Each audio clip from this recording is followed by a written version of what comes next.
À Beaunois, tout le monde connaissait Mélanie. Grande commerçante réputée pour ses beignets et sa bouillie. Son stand était toujours propre et son accueil chaleureux. Chaque matin, dès 5 heures, une longue file se formait devant elle. Mais un matin, tout bascula. Des agents de la mairie vinrent lui annoncer qu'elle devait quitter les lieux. L'espace appartenait à un propriétaire privé. Mélanie était sous le choc et supplia, mais elle devait partir. Quelques jours plus tard, elle s'installa devant une école. Le premier jour, presque aucun client.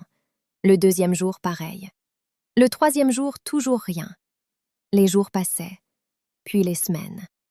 Pendant près d'un mois, Mélanie essayait de tenir, mais elle ne vendait presque rien. Elle commençait à perdre espoir. Un soir, désespérée, elle appela une amie. Elle lui expliqua que toutes les vendeuses autour faisaient déjà de la bonne nourriture. Impossible pour elle de se démarquer. Son amie lui donna alors une idée. Le lendemain, Mélanie appliqua cette idée. En 2 heures, plus de 150 clients. Avant 9 heures, tout était vendu. Le deuxième jour, elle multiplia les portions par 10. Tout fut vendu en 3 heures. Les clients revenaient encore et encore. Mélanie embaucha 4 jeunes filles pour l'aider à vendre. Son commerce prospérait. Elle retrouvait enfin le sourire. Les autres vendeuses commencèrent à murmurer. Pourquoi elle rafle tous les clients? Qu'est-ce qu'elle fait de différent? Elles observaient Mélanie avec méfiance.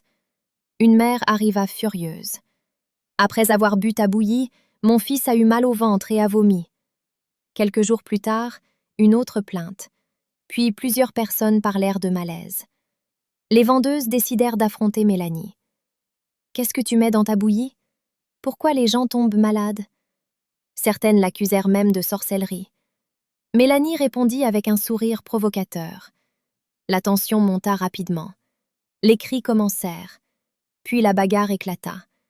Dans la confusion, quelqu'un trébucha contre la marmite. La marmite se renversa au sol. Tout le monde se figea. Au fond, il y avait un doigt humain. La foule cria. Certains vomissaient, d'autres s'évanouissaient.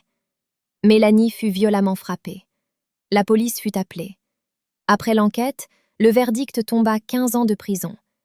Le rêve de Mélanie de devenir la plus grande commerçante de Beaunois vola en éclats.